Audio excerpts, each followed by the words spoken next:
오늘 우리에게 새날 주신 하나님께 감사드립니다. 주악에 맞춰 묵상 기도하심으로 새벽 예배 시작하겠습니다.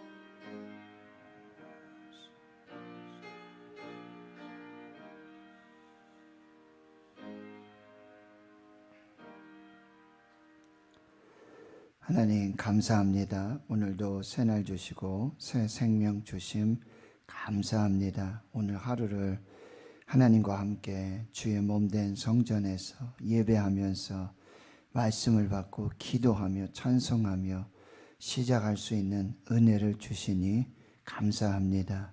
모든 삶이 은혜요, 모든 인생이 하나님 베풀어 주시고 역사하시고 복 주시는 은혜의 삶임을 감사하고 찬양하는 우리의 입술 삶이 되도록 인도해 주시옵소서. 온 가족이 우리 대구 신은의 권속들이 함께 하나님 매일 감사하며 또 가정에 모여서 예배드리며 말씀을 암송하고 필사하며 기도하며 이 은혜의 절기를 지내고 있습니다. 감사하는 가정에 감사하는 그 믿음과 그 신앙 위에 하나님 갑절로 또 영원한 은혜와 복으로 함께하여 주셔서 기적을 살고 그 기적을 자랑하고 간증하는 그 귀한 역사들이 있게 하여 주시옵소서. 하나님, 우리 고3 학생들 끝까지 건강 지켜주시고 지혜와 명철을 주시며 기도하며 하나님 뜻을 이루어가도록 인도해 주시옵소서. 우리 환우들도 많이 있습니다. 오늘 특별히 수술을 앞두고 있는 주의 자녀가 있습니다. 성령님 함께하여 주시옵시고 하나님께서 치유하시고 회복하여 주시는 그 은혜로 예수 그리스도의 흔적을 가지고 하나님의 나라와 하나님의 복음을 위한 귀한 부르심을 잘 세워나갈 수 있도록 도와주시옵소서. 또 병원에서, 가정에서, 요양원에서, 삶의 모든 처소에서 육신의 연약함과 씨름하며 까닭없는 신비한 고난 앞에 서 있는 우리 신은의 권속들 하나님 붙잡아 주시옵소서. 낙심과 절망이 떠나가게 해 주시고 하나님 주시는 새로운 소망과 그 믿음으로 승리하도록 역사해 주옵소서. 모든 것에 감사드리옵고 예수님의 이름으로 기도하옵나이다. 아멘. 사도신경으로 신앙 고백하십니다. 나는 전능하신 아버지 하나님 천지의 창조주를 믿습니다. 나는 그의 유일하신 아들 우리 주 예수 그리스도를 믿습니다. 그는 성령으로 잉태되어 동정녀 마리아에게서 나시고 본디오 빌라도에게 고난을 받아 십자가에 못 박혀 죽으시고 장사된 지 사흘 만에 죽은 자 가운데서 다시 살아나셨으며 하늘에 오르시어 전능하신 아버지 하나님 우편에 앉아 계시다가 거기로부터 살아있는 자와 죽은 자를 심판하러 오십니다. 나는 성령을 믿으며 거룩한 공교회와 성도의 교제와 죄를 용서받는 것과 몸의 부활과 영생을 믿습니다. 아멘. 찬송가 487장입니다. 487장입니다.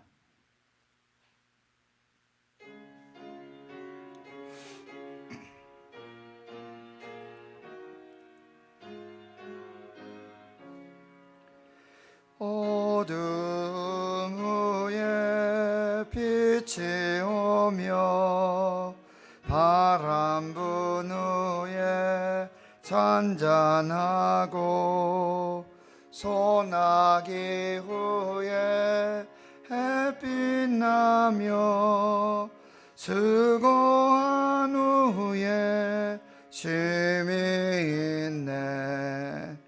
연약함 후에 강건하며 애통한 후에 위로받고 눈물 난 후에 웃음 있고 씨 뿌린 후에 수수하네. 괴로움 후에 평안 있고 슬퍼한 후에 기쁨 있고 멀어진 후에 가까우며 고독함 후에 친구 있네.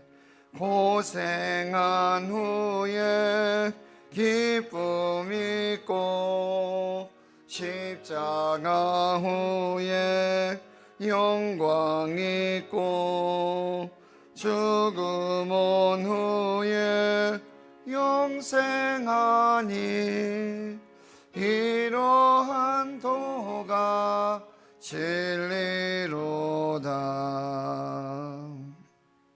아멘. 오늘 우리에게 주시는 하나님의 말씀 욥기 14장입니다. 구약성경 773페이지 욥기 14장 1절에서 12절까지 말씀 보도록 하겠습니다.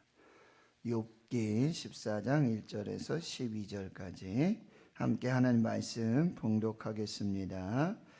여인에게서 태어난 사람은 생애가 짧고 걱정이 가득하며 그는 꽃과 같이 자라나서 시들며 그림자같이 지나가며 머물지 아니하거늘 이와 같은 자를 주께서 눈여겨 보시나이까? 나를 주 앞으로 이끌어서 재판하시나이까? 누가 깨끗한 것을 더러운 것 가운데에서 낼 수 있으리까? 하나도 없나이다. 그의 날을 정하셨고 그의 달수도 주께 있으므로 그의 규례를 정하여 넘어가지 못하게 하셨사온즉 그에게서 눈을 돌이켜 그가 품꾼같이 그의 날을 마칠 때까지 그를 홀로 있게 하옵소서. 나무는 희망이 있나니 지킬지라도 다시 움이 나서 연한 가지가 끊이지 아니하며 그 뿌리는 땅에서 늙고 줄기가 흙에서 죽을지라도 물 기운에 움이 돋고 가지가 뻗어서 새로 심은 것과 같거니와 장정이라도 죽으면 소멸되나니 인생이 숨을 거두면 그가 어디 있느냐? 물이 바다에서 줄어들고 강물이 잦아서 마름같이 사람이 누우면 다시 일어나지 못하고 하늘이 없어지기까지 눈을 뜨지 못하며 잠을 깨지 못하느니라. 아멘. 오늘 본문 욥기 14장 1절에서 12절 말씀. 하나님의 말씀은 영영이 서리라. 하나님의 말씀은 영영이 서리라 라는 제목으로 하나님의 은혜를 나누도록 하겠습니다. 욥은 지금 12장, 13장, 14장에 걸쳐서 계속해서 탄식의 그런 부르짖음 또 울부짖음 간절한 기도가 이어지고 있는 모습입니다. 어제 새벽에 하나님 제가 두 가지 일을 하나님께 기도하겠습니다. 하나님의 얼굴을 내게서 숨기지 마시고 또 주의 손을 내게 대지 마시고 나를 주의 위험 가운데 하나님 살펴주시고 두렵게 하지 마십시오.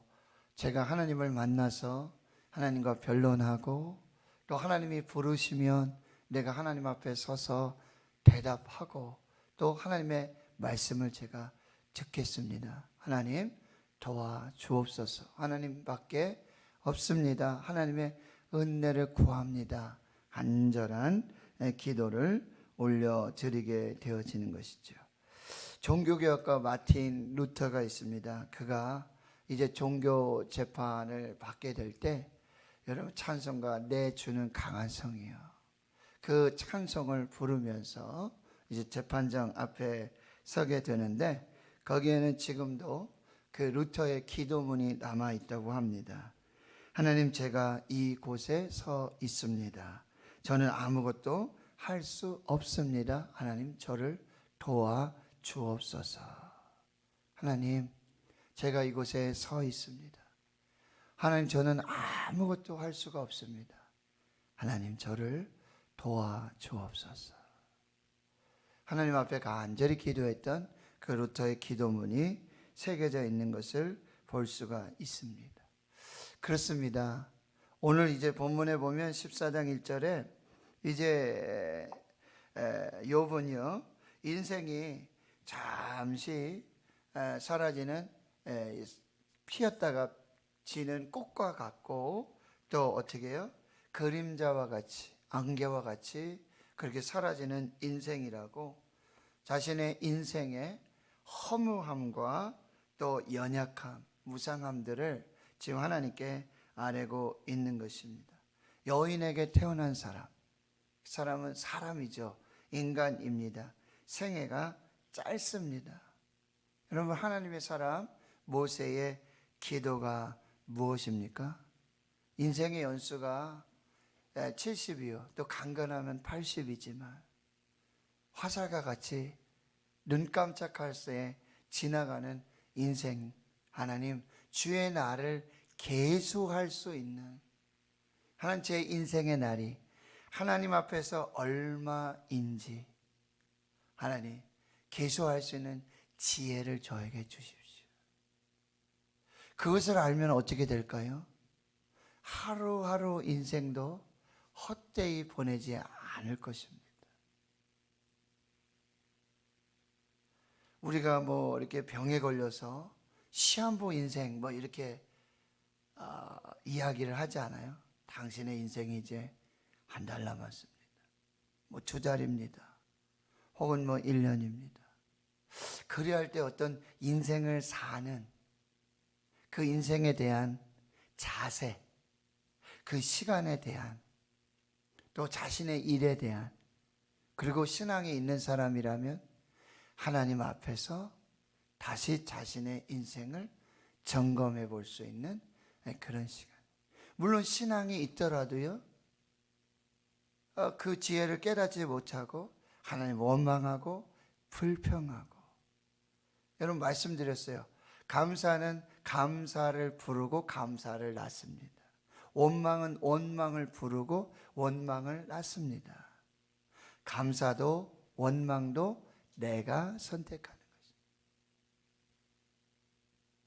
지금 욥과 같이 까닭 없는, 이유 없는 신비한 고난 앞에 정말 처절하게 하나님을 만나고자, 하나님의 음성을 듣고자, 하나님의 뜻을 분별하고자 몸부림치고 있는 한 사람, 한 영혼이 있는 것과 같이, 하나님을 믿어도, 하나님을 의지해도 아무 소용없구나, 하나님도 어찌하실 수 없구나 라고 포기하고 낙심하고 절망하는 사람들도 있다라고 하는 것이죠. 욥은 하나님께 기도하며 자신의 인간 실존의 어떤 연약함과 무상함들을 하나님께 아뢰고 하나님의 자비와 긍휼과 은혜와 사랑을 구하고 있는 것입니다. 이렇게 꽃과 같고 그림자와 같고 정말 짧은 인생, 걱정이 가득한 그런 삶 속에서 욥은 3절에 이렇게 고백합니다. 이와 같은 자를, 꽃과 같고 그림자 같은 저와 같은 이 연약함. 어제 말씀에 뭐라 그랬어요? 날리는 낙엽 같고 마른 건불 같은, 생명도 없고 아무 가치 없고 의미 없는 존재와 같은 저에게 하나님 왜 이러십니까? 라고 지금 하나님께 나아가는 욥의 모습이에요. 이와 같은 자를 주께서 눈여겨보시나이까? 나를 주 앞으로 이끌어서 재판하시나이까?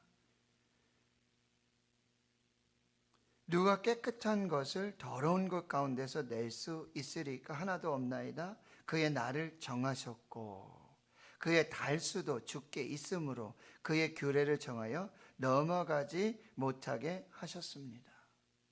하나님께서 인생의 날들, 그 달수, 모든 것들, 그리고 그 인생의 규례들도 다 만드셔가지고 넘어가지 못하도록, 자유하지 못하도록 하나님 저를 그렇게 붙들고 계시니 참 답답하고 견딜 수가 없습니다 라는 말씀이에요. 6절에 보면 그에게서 눈을 돌이켜 그가 품꿈같이 그의 날을 마칠 때까지 그를 홀로 있게 하옵소서. 하나님 차라리 품꾼이 하루 종일 일을 맡으면 그냥 그 일을 마칠 때까지 묵묵하게 뭐 자기 일을 하든지 그 안에 자유를 누리는 것 같이 하나님 저를 좀 내버려 두시고 하나님 저를 좀 편안하게 그렇게 하나님 안식할 수 있도록 하나님 도와주십시오 라고 기도하고 있는 것입니다. 7절 이하에 보면 이 나무의 비유를 또 하고 있어요. 나무는 희망이 있다. 왜요? 나무가 찍혔어요. 그런데 찍힐지라도 뭐요? 구루터기가 있지 않습니까? 구루터기를 남겨두면 거기에서 다시 움이 나서 또 연한 새끼 가지들이 계속해서 끊이지 않고 올라오지 않습니까? 그리고 그 뿌리가 땅에서 늙고 줄기가 흙에서 죽을지라도 뿌리 살아있고 그렇죠? 그 생명이 있게 된다면 9절에 물 기운에 그래도 물이 지나가는 그 역사가 있게 되면 움이 돋고 가지가 뻗어서 새로 심은 것과 같게 그렇게 그 구루터기에서 생명이 생겨나는데 나무도 그런 희망이 있는데 그런데 장정이라도 인간은 죽으면은 소멸되고 그리고요 인생이 숨을 거두면 그가 어디 있느냐. 여러분 한번 죽으면 장정이라도 쓰러지고 죽으면 다시 일어날 수 없어요. 그것이 인간의 한계라고 하는 것입니다. 11절 물이 바다에서 줄어들고 강물이 잦아서 마른같이 사람이 누우면 다시 일어나지 못하고 눕다라는 표현은 완곡어법이에요. 사람이 이제 죽게 되면 그런 표현이죠. 다시 일어날 수도 없고 하늘이 없어지기까지 눈을 뜨지 못하며 잠을 깨지 못하느니라. 하늘이 없어지기까지 천지가 개벽하기까지 여기서 지금 우리가 정확하게 우리가 이해하고 알 수는 없겠지만 이제 나중에 욥은 19장에 가면 이 구속자가 살아 계시니 내가 몸 밖에서 즉 내가 부활의 몸을 입고 내가 하나님을 다시 뵐 수 있을 것이다라는 부활의 소망을 이제 이야기하고 있는데 여기에도 약간 그런 의미는 있어요. 하늘이 없어지기까지. 이건 뭐예요? 지금 이 땅과 이 하늘이 없어지고 요한계시록의 말씀이 뭐죠? 새 하늘과 새 땅이 이제 하나님 창조하신 그 천국의 역사로 나타나게 되어지는 거죠. 그것을 의미한다라고는 정확하게 우리가 판단할 수 없지만 그럼에도 불구하고 욥은 지금 인간의 어떤 연약함, 인간의 무상함, 나무도 희망이 있는데 인간은 한번 죽게 되면 그 인생이 허무하게 다 끝나게 되겠다라는 그 말들을 하게 되어지는 거죠. 꽃과 같이 그림자와 같이 무의미하게 그리고 한번 죽음으로써 사라지는 인생의 연약함을 하나님께 기도하고 있다라고 하는 거예요. 그럼 우리가 받을 메시지는 무엇입니까? 그렇습니다. 우리 인간은 그렇게 연약하고 그렇게 허무하게 되어지죠. 하나님 없는 인생은 그렇게 되어지는 거예요. 그런데 하나님을 믿고 예수 그리스도를 믿는, 그래서 어제 저녁에도 말씀드렸지만 우리가 천국을 믿음으로 소망하며 예수 그리스도 길이요 진리요 생명이신 예수 그리스도 안에서 인간의 죽음은 끝나는 것이 아니라고 한다는 거죠. 그 육체에 꽃과 같고 그림자같이 허무하게 사라져가는 인생일지라도, 한 번 죽음으로 사라지는 인생일지라도 하나님을 믿고 예수 그리스도 안에 있는 자들은 영원한 천국의 소망을 누리며 살 수 있다는 거예요. 영원한 생명을 살 수 있다라고 하는 거예요. 그러니 이 짧은 인생도, 꽃과 같고 그림자 같고 사라지고 허무하고 연약한 인생도 하나님의 은혜라고 한다. 하나님 안에서 은혜를 누리는 삶이라는 것을 반드시 기억해야 된다. 그리고 어쩌면 질병이라든지 가난이라든지 어떤 이런 우리가 지금 까닭없이 이유 없이 신비한 고난에 있는 이 시간도 하나님의 은혜라고 한다. 그리고 이것은 지나가고 이제 하나님께서 예비하신, 약속하신 그리스도 안에서 살게 하시는 영원한 생명이 시작되어지는 것이죠. 그래서 인생의 죽음을 우리는 이런 표현들을 쓰게 돼요. 이사하는 것이다. 육신의 장막을 가지고 이 땅의 연약함 가운데 이 세상에 살다가 이제 우리의 몸은, 육신은 흙에서 와서 흙으로 돌아가고, 그리고 우리의 영혼은, 우리의 영은 하나님으로부터 와서 다시 하나님께로 돌아가는. 이 세상 다 지나갑니다. 이것 또한 다 지나갑니다. 그러나 이제 우리는 하나님과 또 예수 그리스도와 함께 영원한 생명을 살게 되고 영원한 생명을 시작하게 되어지는 것이죠. 나그네로, 거류민으로 살던 저희들이 이제 뭐예요? 본향으로 가는 것입니다. 하나님이 예비하시고 예수 그리스도께서 이미 예비하신 그 처소에서 하나님과 예수님과 영원토록 삶을 시작하게 되어진다라고 하는 거예요. 이것을 우리는 소망하며 믿으며 하나님 앞에 살아야 한다는 거예요. 그리고 또 마지막 한 가지는 뭐예요? 이 고난조차도, 이 신비하고 까닭없고 이유 없는 이 고난조차도 이 속에서 하나님의 사명을 붙들라고 한다는 거죠. 에스겔 선지자의 고백처럼 피투성이라도 살아있어라. 피투성이라도 살아있어라. 고난 중에도 하나님의 사명이 있다라고 하는 거예요. 분당 우리 교회 이찬수 목사님 쓰신 감사라고 하는 책이 있어요. 거기에 이런 이야기를 하세요. 목사님의 아내 사모님께서 암 진단을 받으세요. 암이 발생하고 말게 되어지는 것이지요.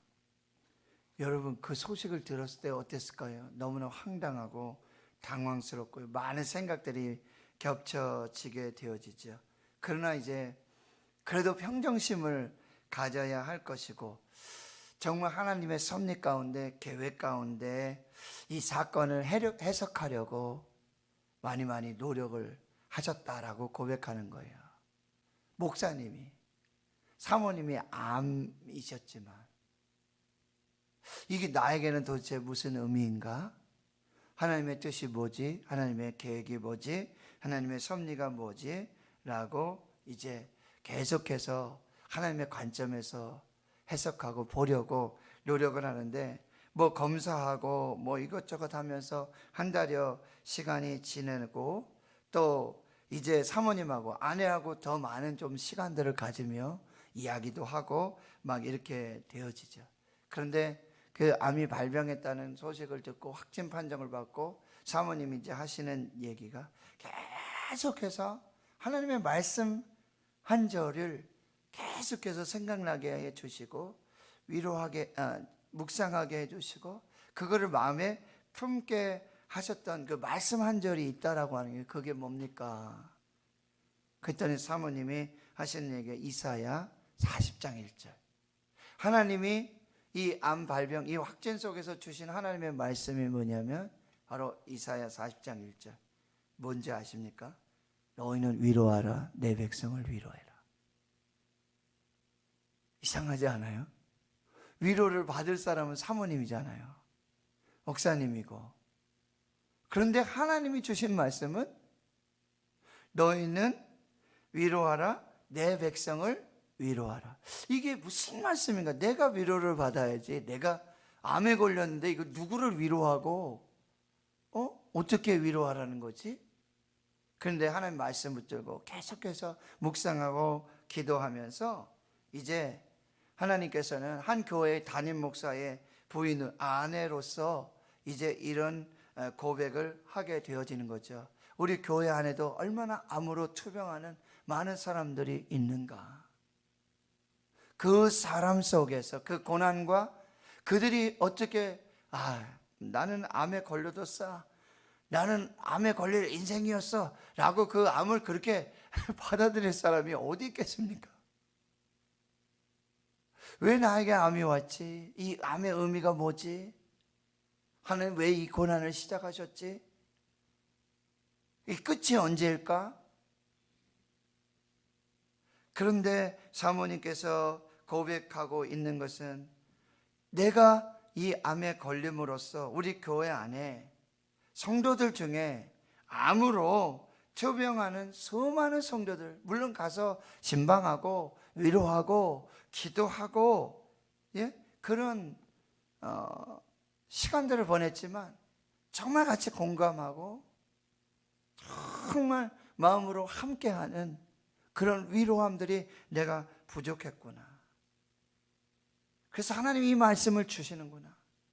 너희는 위로하라, 내 백성을 위로하라.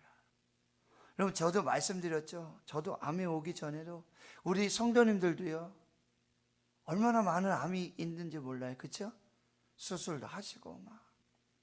저도 신방을 가요. 기도해드리고 같이 예배를 드리고 그 고난의 의미를 해석해 보려고 무슨 의미일까 기도해보고 말씀이 무엇일까 이렇게 연구도 해본다라는 사실이에요. 그런데요, 제가 암에 걸리고 나니까 그래서 입원하고 방사선을 하고 항암을 하고 머리가 빠지고 부작용이 일어나고 그 가운데 예배하면서 그 가운데 말씀을 들으면서 기도하면서 정말 성도들의 그 아픔, 고통 이게 이해가 되더라는 거예요.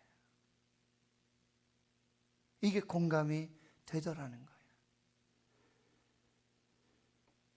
그리고 그 말씀들이요 이제 전혀 새로운 의미로 다가오는 거예요. 이 말씀은 누구를 위한 말씀이야? 이 말씀은 장로님, 집사님, 권사님을 위한 말씀이지 이랬던 말씀이 말씀을 읽을 때마다 말씀을 받을 때마다 모두가 제 말씀이에요. 나에게 주시는 말씀이에요. 그 병원에서 매일매일 가서 휠체어 끌고 가고 링겔 달고 항암하면서 들어가서 예배드리는 거기에서 주시는 처음 만나는 목사님이고 처음 만나는 그런 사람이지만 하나님의 말씀으로 위로할 때마다 그 말씀이 다 내게 주시는 말씀. 모든 말씀이 내게 주시는 말씀이에요. 누가 들어야 될 말씀이고 누가 이 말씀부터 그게 아니에요. 내가 들어야 될 말씀이고 나를 위한 말씀이고 나를 살리는 그런 하나님의 말씀이라고 한다는 거예요. 무슨 말씀이냐면요, 여러분 인생은 꽃과 같이 그림자같이 허무하게 연약하게 다 사라지고 없어져요. 변해요. 10년이 지나면 뭐예요? 강산도 변해요. 사람도 변해요. 여기 친구들도 변해요. 다 변해요. 그러나 변하지 않는 것이 있죠. 변하지 않으시는 분이 있죠. 하나님이십니다. 우리를 사랑하셔서 그 아들 독생자 예수 그리스도를 내 죄 때문에 나를 이제 꽃과 같고 그림자같이 안개같이 허무한 인생, 연약한 인생 가운데 살아가는 이 인생이 끝이 아니라 하나님께서 예수 그리스도를 통해서 예비하신 새하늘과 새 땅, 그 천국, 영원한 생명의 은혜를 주시기 위한 그 하나님의 계획과 섭리는 변하지 않는다는 거예요. 하나님은 저와 여러분을 사랑하십니다. 예수님이 우리를 사랑하세요. 어떻게 해요? 끝까지 사랑하십니다. 죽기까지 사랑하십니다. 죽어서 그 사랑을 확증하신 그 사랑이에요. 내가 아직 죄인 되었지만, 죄로 죽을 수밖에 없지만, 그러나 나를 위해서 죄 없으신 그 아들 독생자 예수 그리스도를 십자가에 죽게 하셔서 내 죄를 사하시고 나를 살리신 그 하나님의 사랑의 확증은요, 하나도 변함이 없어요. 풀은 마르고 꽃은 시드나 하나님의 말씀은 영영이 서리라. 하나님은 변하지 않습니다. 하나님의 사랑은 변하지 않습니다. 하나님은 영원하시고 하나님의 사랑은 영원하며 하나님의 말씀은 영원합니다. 오늘 저와 여러분에게 주시는 하나님의 말씀, 변하지 않는 영원한 하나님의 말씀을 받으시기를 축원합니다. 우리가 인생의 광야죠? 사막을 걷죠? 근데 사막의 광야의 특징이 뭐예요? 길이 없어요. 사막에 바람 한번 불면 저 산과 같은 장소가 다 허물어지고요. 골짜기가 메워지고요.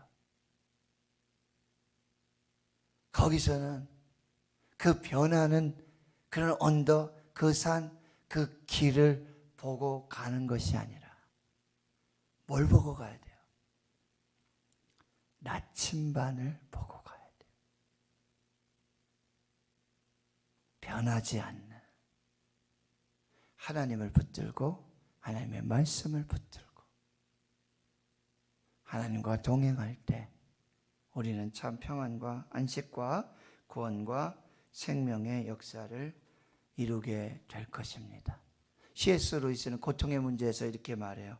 하나님은 우리가 평안할 때는 속삭이며 말씀하시지만 우리가 고통 중에 있을 때는 메가폰으로 말씀하신다. 메가폰으로 소리치신다. 고통 중에 하나님은 우리가 경험하는 하나님은 더 멀리 계시는 것 같고 안 보이시는 것 같고 안 들으시는 것 같고 말씀도 안 하시는 것 같아요. 그러나 우리의 고통 중에 우리가 깨달을 수 없고 느낄 수 없고 들을 수 없고 볼 수 없지만 하나님은 더 가까이 계십니다. 더 소리치셔서 말씀하십니다. 아니요, 우리와 함께 하십니다. 어떻게요? 우리 몸을 성전 삼으셔서 우리 안에 거하시고 영원토록 동행하는 그 임마누엘의 역사를 이루어 가십니다. 오늘도 하나님이 함께 하십니다. 인도하십니다. 말씀으로 저와 여러분을 살리실 것입니다. 변하지 않는 그 하나님의 은혜로 오늘을 사시고 또 영원을 살아내시는 여러분 되실 수 있기를 주의 이름으로 축원합니다. 하나님 감사합니다. 풀은 마르고 꽃은 시드나 꽃과 같이 사라지는 인생, 그림자와 같이 안개와 같이 사라지는 인생, 연약한 인생, 허무한 인생, 죽으면 끝나는 것과 같은 인생이 아니라 하나님, 영원하신 하나님, 영원한 천국을 예비하시고 우리를 사랑하시되 끝까지 사랑하시고 그 아들을 십자가에 죽이시기까지 사랑하신 그 사랑의 확증으로 오늘을 살게 하시는 하나님의 은혜를 감사합니다. 허무한 인생, 무의미한 인생, 연약한 인생도 하나님과 함께라면 은혜인 줄 믿습니다. 이 고난 중에도 사명이 있고, 고난 중에 더 가까이, 또 우리 속에서 내주하시며 함께 하시고 소리치시고 말씀하시는 그 하나님, 우리 인생의 영적인 나침반이 되어주시는 이 말씀과 영원하신 하나님과 동행하는 그 귀한 역사가 있게 해 주시옵소서. 고난 중에 우리에게 주신 사명을 붙들고 끝까지 하나님을 신뢰하는 우리의 믿음 되게 해 주시옵소서. 이제는 우리 구주 예수 그리스도의 은혜와 하나님 아버지의 무한하신 사랑하심과 성령의 교통하심이 이제로부터 영원토록 함께 하시옵기를 간절히 축원하옵나이다. 아멘. 오늘 말씀